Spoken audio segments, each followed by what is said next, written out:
And you've just heard Ivor Imagined by Annie Booth, which is taken from Annie's new EP, The Brace, which is out now. And I'm so pleased to be joined by Annie. Hello there. Hello, how are you doing? Really well, thanks. And before we talk about the songs on the EP, where does the title come from, The Brace? Well, I was going back and forth on lots of different titles. I think most of them weren't quite sitting right with me, and I can't really explain it. I'm sure any of them would have been fine.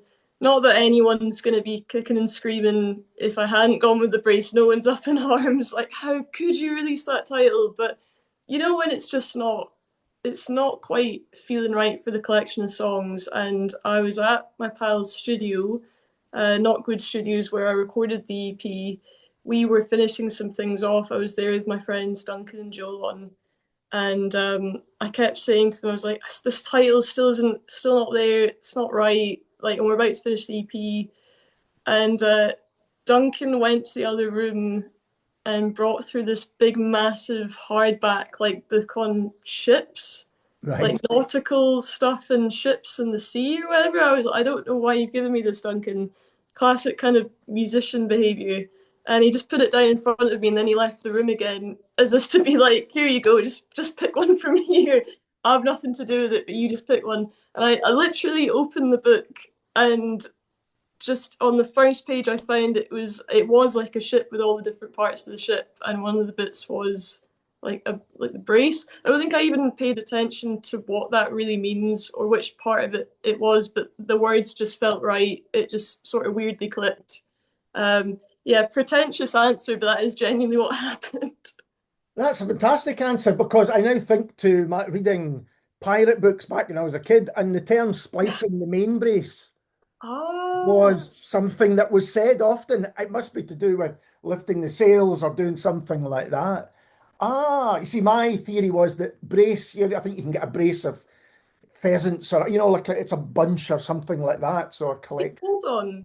Is it? Is that another meaning? I think it is. I think it is. Wow. Well, that's really cool. So a bunch of something. Yeah, like a brace of rabbits. I've got an idea that poachers would go about with a brace of pheasants over their shoulders. That's really cool to me because the appeal of choosing that title was it can mean many different things. Like that phrase does just mean lots of things. Obviously, like, brace yourself or an ankle brace or I mean, so that's really cool that you had a completely different read, which is what I want. Just want people to take whatever they want from it, take whatever, you know, I hope people just get what they want out of that and the EP and read it in lots of different ways because that's what makes it more fun.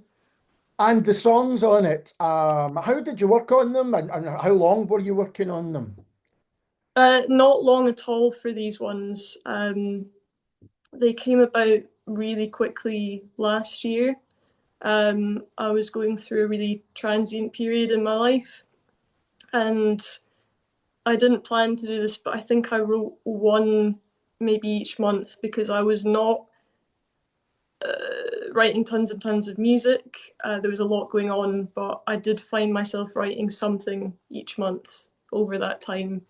And later on in the year, I kind of listened back to them and thought, well, this reflects that time in my life. And weirdly, they all tell a story when they're put together in that order. But no, I think each one was like one sitting. I think it was maybe like half an hour for each or something.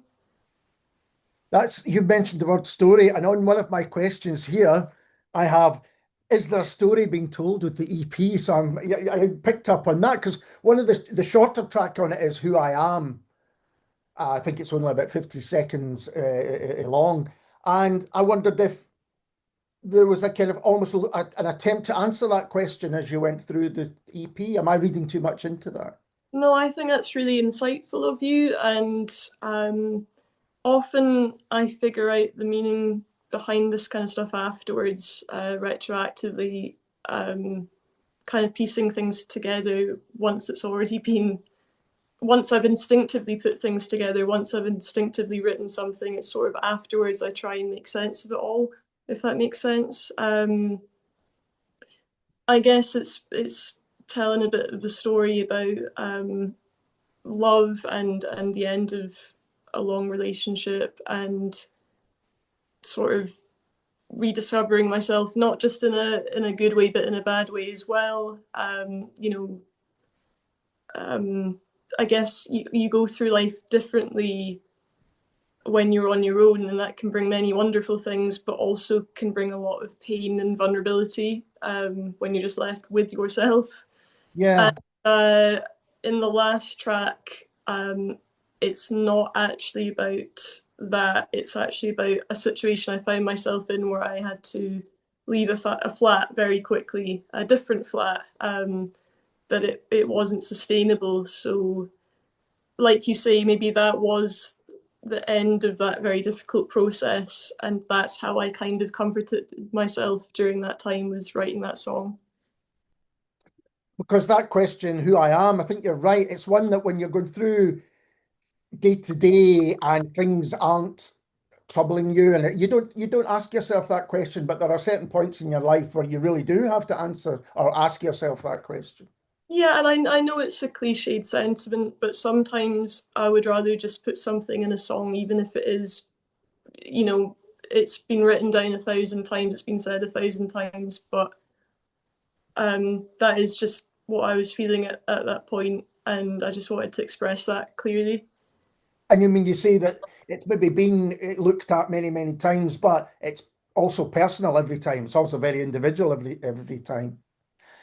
Something else I wanted to ask you about the EP is the artwork. So the artwork for the EP and the singles as well is gorgeous. It's quite striking.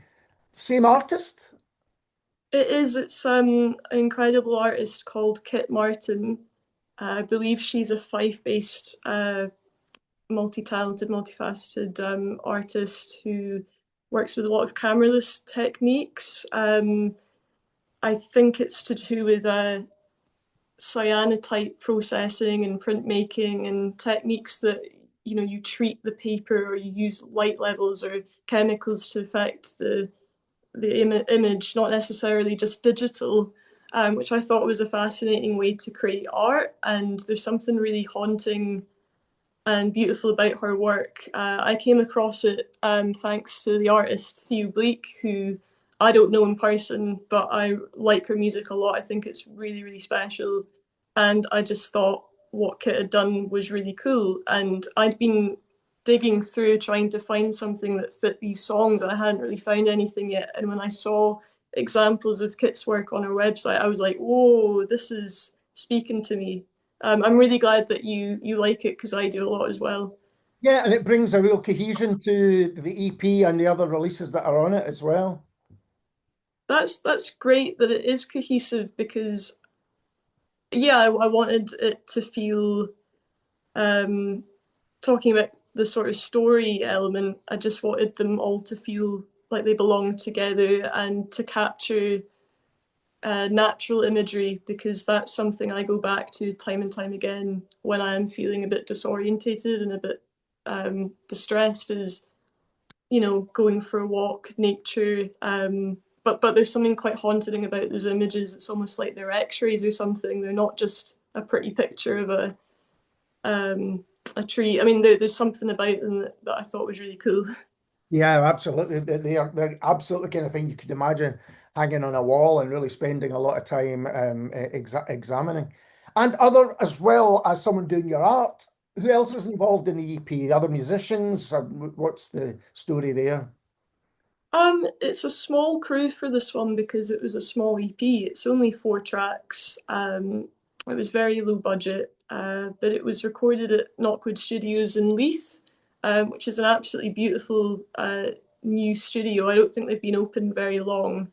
Um, Duncan and Jolan built it themselves from scratch. They created the studio. They designed and built all the rooms and filled it with lots of cool memorabilia and just random cacti and weird musical instruments. And it's just a really, really professional but really homely environment that really helped for recording.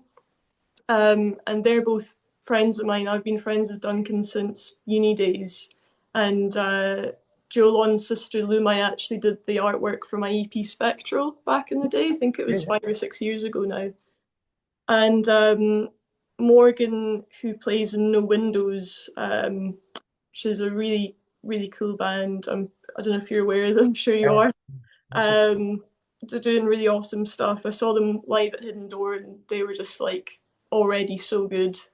Um, he did drums on it as well, and Robin Sutherland mastered the EP. Um, yeah, I'm hoping I'm not forgetting anyone. It was a really close knit kind of crew. It was mainly me, Jola, and Duncan just working away on it. And at one point, they got so into it that I had work the next day and I left, and they were working on it till 4 in the morning. And I came back the next day and was like, "Are you guys okay? Because you don't look very well. You look like you've slept." Like, yeah, we just got really into it. We just got really into it. So although I was concerned, I was also like, at least I'm working with people who really care and have really gone for it, you know? Were you worried that you might come back into something completely different? That they're going, let's get some saxophone on this.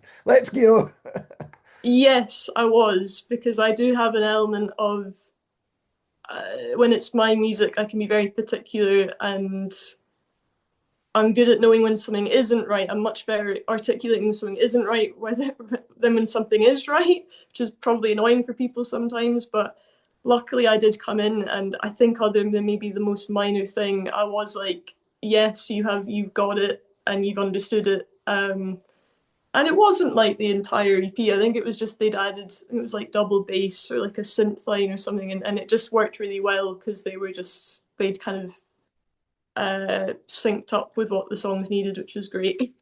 And to have people so engaged in your songs must be very rewarding. Oh, definitely, and they're passionate folk. I know they're like this with lots of different types of music, and it is quite a giddy feeling to look over and see other people be like, "Yeah, yeah, do the drums like this, and let's get like like people are like headbanging, and it's not a very headbangy EP. I So if was you going to see say someone it's not. else sort of finding a way to just be fully immersed in it, then that makes me feel more excited about my music as well. So yeah, it was a great crew of people I worked with on the CP. And also, because these are personal songs, as you've explained, to have a kind of tight-knit group like that, I guess there has to be a level of trust about handing such songs over to people. Yeah, definitely. Because I remember leaving the studio each night, and these aren't sort of neutral, fun, happy songs. So I would leave with a sense of was really like remembering how I felt last year, and I was quite feeling a lot of the emotions. But I think in a way that was quite cathartic to have that once I left the studio each time, because it showed me that like it is helping me process it, and hopefully other people who listen to it, who knows, hopefully they might tap into some of their own stuff too. And definitely complicated nostalgic emotions around it, given that the whole situation I was in wasn't a terrible one. And when it's people you deeply care about, I'm not saying it's more easy or more difficult, but it's just different than if the person's in our soul. you know? Absolutely. But also, you haven't released solo music for a while as well. So was that something that you wanted to have a team around you after, not having done that for a while? Yeah, and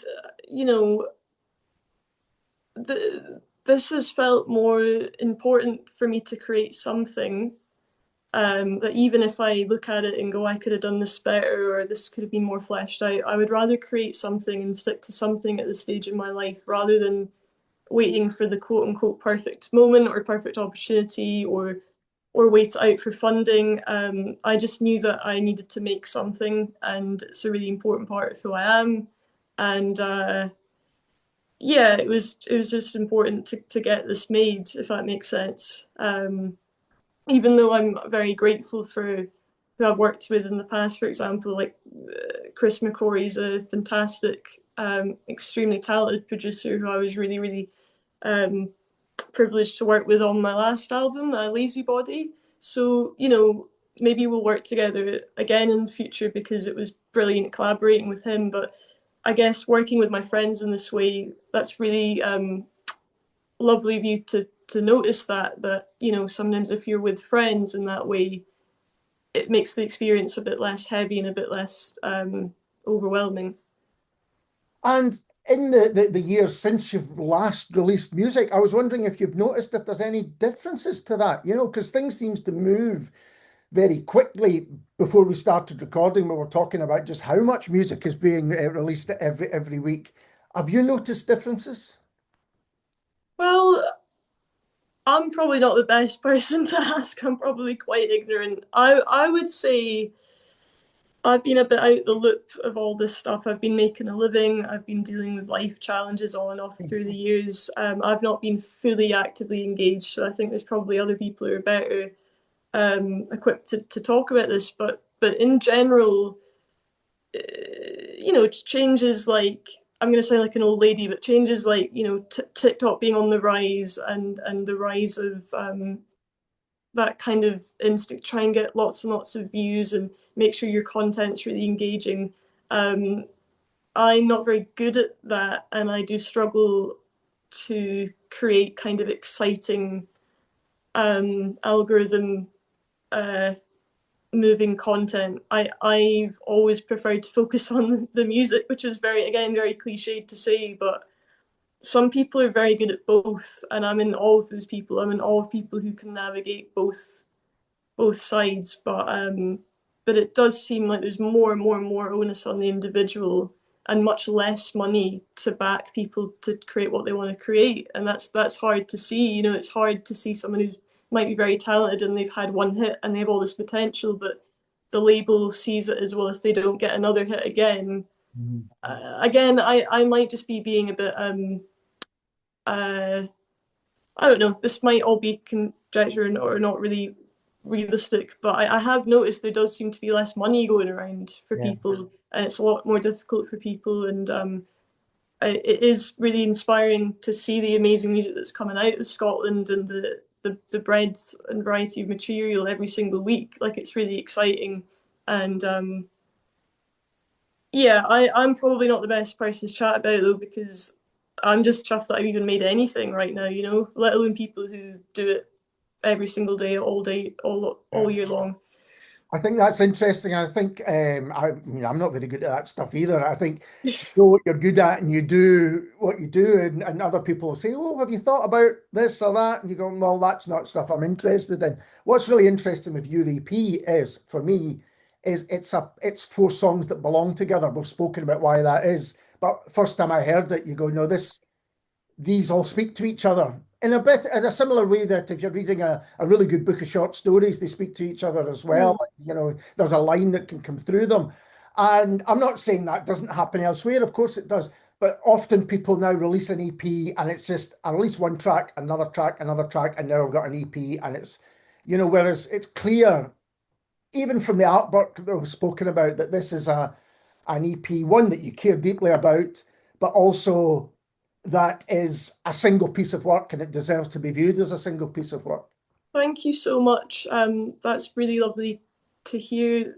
Um, that is how it's coming across to yourself. I think I do have a good instinct for I don't know the right word for this, but that kind of compiling or treating it like it's a book, so it's a collection of chapters, or it's Yeah. I don't know if it's because I love films or because I listen to a lot of albums, or I don't know why it is, but I do love it for it to feel like a journey for the listener. And I remember with Lazy Body, I was so meticulous about getting that order right, and having side one feel right and have side two feel right. And even though the way people consume music nowadays, a lot of people listen to playlists and a kind of random order of songs, which I think is a completely valid and very fun way to listen to music. But it's just a very different way to, like you say, maybe the more classic old school artist approach of having that body of work, or having like sitting down, taking your time, taking half an hour, taking 45 minutes, however long the piece of work is, and just getting fully immersed in it. But yeah, I also with this I'm so bad at articulating this kind of stuff sometimes, but I just knew that I actually have like 20, 30 other songs unfinished just sitting around that I've not done anything with. And I don't know why it was these ones in particular I felt these need to be released. I think it's just like you say, because they were this little time capsule from last year, and it is cathartic to kind of release them from me now and just move on to the next thing, and hopefully the next one's happier. Hopefully the next one's just a load of bangers. So when we get that saxophone comes in that you've kept off these ones, and Oh, um, I love brass. Genuinely, I've been wanting to do brass. You know, if I get money, I'd love to do something with brass at some point. Or is saxophone woodwind or brass? Is it woodwind? I think, I can't remember. oh, now that's a good question. That's a good question. Does it lie in between? Is it one of these ones that lies in between? We haven't even spoken about playing live. Have you got any plans to play these songs live? I have an injury at the moment, which means that it's this sort of chronic ankle injury thing I've got at the moment, which has been quite challenging.